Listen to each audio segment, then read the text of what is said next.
Subway Takes is a viral short-form interview series hosted by Kareem Rahma. It has previously featured Zoran Mamdani, Rosalia, Austin Butler, and Lil Nas. And a recent episode featured one of the most successful Latina pop stars and actors in recent decades, one Jennifer Lopez.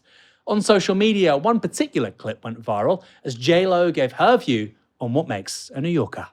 So what's your take? You have to be born in New York to be a New Yorker. Yes! Okay, Yeah, I know everybody agree. wants to claim the city. No, I know. Everybody wants to claim our city, but you have to be born in New York. You have to be born in one of the 5 boroughs to be a New Yorker. Well, here's the thing. Okay. When I moved here in 2012, Yes. everyone was like, in 10 years, you can call yourself a New Yorker. Oh, is that what they said? Yeah, and then I stayed 10 years. Said and no guess what New happened? Yorker ever. No, the New Yorkers used to have this as a rule. That was a rule? Yes, you didn't know about this? No, I didn't get the memo. I did not sign the petition. And you're the official big dog in this.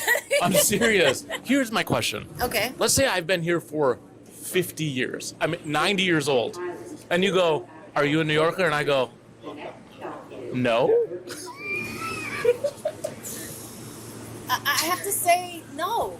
You live in New York. You take on characteristics of New Yorkers, probably by that time. You have a New York sensibility. I pay New York taxes, You pay, yeah, you pay New York taxes. but I can't call it. When you're born in New York is when you're really a New Yorker. So if I've been here for 50 years. What did I just say? Do I need to say it? See, this is very New York right here. I said what I said, and I meant it. I'm glad this was my first take. Jenny from the block forever, baby. I'm just checking. I think, yeah, Boris Johnson was born in New York. Boris Johnson was born in New York. Now, I know what you're thinking. I don't watch Novara media to hear about Jenny from the block. But actually, this is important, besides the fact that sometimes it's good to talk about slightly lighter stories.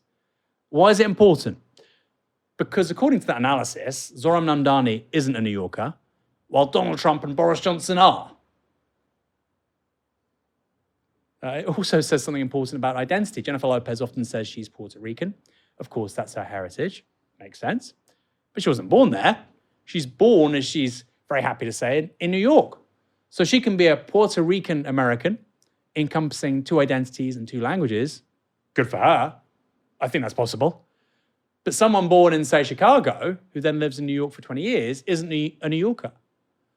People aren't excluding her from other identities, so why is she doing it for them? Do you have to be born in America to be American? This is really important. That's why I want to talk about it. I don't think you've thought this one through, Jenny. If that's the case, then Elon Musk, Andrew Carnegie, and importantly, Ilhan Omar aren't American. Ilhan Omar not being American is something a person wearing a MAGA cap would say. Like I say, Zoran Mamdani's not American, or is Arnold Schwarzenegger. One amusing response caught my eye, though. This is from Andy Masley on X. I've never heard of Andy Masley. I say it like, the Andy Masley. I've never heard of the guy. But this is a good take. I feel like every single clip I scroll by from Subway Takes is someone inventing blood and soil nationalism out of vague lefty intuitions. I obviously disagree with J-Lo. I think her take is ultimately reactionary. And I also think that the American essayist E.B. White put it best. There are roughly 3 New Yorks. There is first the New York of the man or woman who was born there, who takes the city for granted and accepts its size, its turbulence as natural and inevitable. Second, there is the New York of the commuter, the city that is devoured by locusts each day and spat out each night. Third, there is New York of the person who was born somewhere else and came to New York in quest of something. Of those trembling cities, the greatest is the last, the city of final destination, the city that is a goal. It is this third city that accounts for New York's high-strung disposition, its poetical deportment, its dedication to the arts, and its incomparable achievements. Commuters give the city its tidal restlessness, natives give it solidity and continuity, but the settlers give it passion. And whether it's a farmer arriving from a small town in Mississippi to escape the indignity of being observed by her neighbors, or a boy arriving from the Corn Belt with a manuscript in his suitcase and a pain in his heart, it makes no difference. Each embraces New York with the fresh eyes of an adventurer. Each generates heat and light to dwarf the consolidated Edison Company. Now that's what I call writing. Okay, E.B. White, great writer. Reading those words, I feel pretty much the same about London I think it's probably the case for most global tier one cities, right? The people that help make those places what they are were often desperate to get there and make something of themselves. Those people are Londoners. They are New Yorkers, not least because without them, London and New York would not be half the cities that they are. Paul, what do you think? I'm going to take which should be a light story and make it a bit heavy, if that's okay. I mean, I read the story and I got the script this afternoon and it just said Jennifer Lopez. And the first thing I did was Google Jennifer Lopez. So first of all, the first story was Jennifer Lopez threatens to have bikini malfunction. I was like, oh, we actually be speaking about a bikini malfunction. This can't be it. And then I saw the Subways clip. And then there was a comment there was a comment piece that was written in, I think it's MSNBC, basically making the point that you're saying that this is actually terrible. This is a real problem, this conversation. This is deeply reactionary. This is what Donald Trump survives on. And I was like, no, it's like there's a disjuncture between that take and somebody saying something flippant like that on Subway takes. And I was like, well, what is this disjuncture? And it's this thing that I think maybe would be useful for us to, I think it's actually a useful framing to understand British politics as well. And how, I'm going to relate, if you give me a few moments, Jennifer Lopez to the dispute around putting British flags up on flagpoles in the UK. So in academic discourse in South Africa and in post-colonial theory, there is these two different concepts. One's called political tribalism and one's called moral ethnicity, right? And there was a great paper that was written in 1995. It's based on some Eric Hobsbawm's work about the invention of tradition, right? And basically the theory is, which I think is right, is that human beings together, when they congregate in communities, they form identities. They have languages, they have a sense of where they are, they have cultural markers, they wear different clothes. And that's normal. That is the natural part of human experience, of human living. We generate these identities. It almost sort of comes from within it, and it's a moral thing. It's part of the way we generate meaning. And part of it also includes that sort of moral process. It includes saying who is and isn't in this community, right? It's saying, oh, you speak a different dialect to me, so you're not in this community. That is, I think, a relatively normal thing. It just is what it is. It can be a very good thing, it could be a bad thing. Political tribalism is something different. And this is what I think where this disjuncture comes. Political tribalism is taking a moral ethnicity and fixing it in time and place. It's saying a couple of things about it. It's saying, first of all, that it's essential, that there's something essential to Zulu culture. There's something essential about Zuluness or being Sotho or being Tswana. There's something essential about being English, about being a native English person, right? And the thing that actually concretizes that, the process by which a moral ethnicity, which is fluid and the boundaries are fluid, and people are always discussing who's in and who's out, and if you're a Londoner, if you're not, which is a fun conversation. What makes it real is when there's an economic or political consequence attached to that identity. So in South Africa, the classic example is that beginning of the century on the mines, all of the labor had to be done. You basically had white labor aristocracy, and then you had people, you basically had migrant laborers from the reserves, from the countryside coming to work in town. And they would come from different sort of moral ethnicities, from different tribes. And the white overseers and the sort of the colonial administrators had to find a way to organize these people into labor groups. And they did it by ethnicity. And they sort of started saying, well, the Shona people are martial, therefore they'll be the policemen.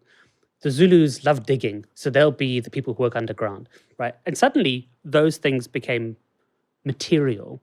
You could say, actually, I'm Shona, therefore I deserve to be in the police squad. Actually, I'm Zulu, therefore I'm a digger. And people would start marshalling those identities. So the reason why I don't think it's a big deal, but also why I think it's interesting, is that I think that what Jennifer Lopez is doing is what we all do. She's swimming around moral ethnicity. She's swimming around who is, who isn't Londoner, who isn't and isn't inside, what dialect do you have? It's the stuff of it's actually what we do as a society. It's actually quite natural, it's quite normal. And it's not political tribalism, because what would be political tribalism is she says, actually, if you're not born in New York, you can't live here. Actually, if you're not born in New York, you can't get social housing. Actually, if you're not born in New York, you can't be the New York mayor. Right? Then it becomes political tribalism. And that's the difference, right? This is where I think when people, this is the space that the far right occupies brilliantly in this country. if you want to deconstruct it. So when I remember watching an interview with somebody, it was when this time, if you drive into Essex, my brother lives in Colchester, and I drive out to go visit him, there's quite a few cities you'll go through, and you'll see like the British flags flying, right? And you'll see like the Union Jack, and you speak to people, and you say like, I understand that it's quite like a disturbing thing. I feel worried by it, as an immigrant for all sorts of different reasons. I read something into it. And often when it's raised with the far right, they'll be like, well, aren't you proud to be British? Like, this is just a symbol of Britain. Why are you scared of it? And it's precisely because the far right loves to play with the blurring of the line between those two things, right? Because they love to play with the idea. Because, the English flag can't just mean, I love the English football team. I watch Bake Off. I like, the idea of what is English around a flag, what is culturally English. It can be Eric Idle, it can be Monty Python, it can be grime, it can be like all sorts of things that we can put into a melting pot, mix together and come up with a British identity. But what the far right is saying, what they're playing with is like, no, we believe there's a fundamental Englishness. And these people, if you're fundamentally English in some deep nativist way, which is bullshit, excuse my language, but it's nonsense. That doesn't exist if you examine that as a concept. There's no such thing as like an essential Englishness. I mean, English language has only existed properly for 400 years or something. But they're trying to say that Englishness is the way we're going to organize the distribution of resources in our society and politics. We'll determine who does and doesn't have rights based on this identity. And that's where the tension comes in. That's where they play with it. Because we know, actually, to a deep level, and this is what fascists do. Fascists love playing with this line, is we know at a deep level what you're actually saying is you're making a political tribalism argument. But when I confront you with it, you're acting in bad faith. You say, no, I'm making a moral ethnicity argument. I'm just expressing my proudness of being English. We know that's not true. And that's where the blurring comes in. So from Jennifer Lopez's perspective, I actually think that's like, that is actually, from a left-wing perspective, I think that's a sort of a joy of what it is to be living in society. It's fun to decide who's in New York. They're having fun in their conversation. I mean, ultimately, sitting outside of New York City is the Statue of Liberty. That's the sign of New York, right? That's just bring us your poor and your weak from around the world. That's the ultimate New York identity, is that everybody comes from everywhere and lives there, right? They're just having a fun discussion around the sides. If Jennifer Lopez was to say, if you weren't born here, you have to pay higher taxes, or you don't get a green card, or you don't eventually get to settle here, or you don't get housing, that would be Donald Trump. That would be the far right. And actually, I think if we were speaking about like a left political positioning, I think it's silly to try and say that we should erase cultural differences like that if they're not politically material. Like, I think that's something that we can celebrate, we can have fun with. We can have fun with it. But I have to say, for me, the big takeaway from that clip is that New Yorkers are insufferable.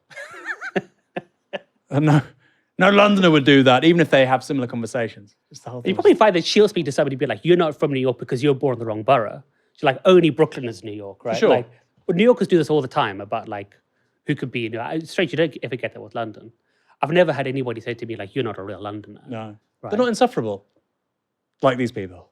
Jennifer, if you ever want to defend yourself and your reputation, you're more than welcome to.